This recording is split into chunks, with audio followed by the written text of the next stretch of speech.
भगवान राम राजीव लोचन रघुनाथ चरण तले शरण ध्यायेतं श्री रघुनाथं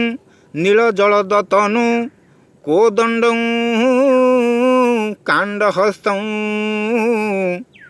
वामे धरित्रीसुता निवसति वसदा दक्षे सुमित्रा सुनो दक्षे सुमित्रा सुनो सुंदर शांतमूर्ति प्रभु पुरुषोत्तम कुरु दानव ऐरी अग्रे अंजनासुत पदसेवती नित्यं तं दिव्यं रूपं भजे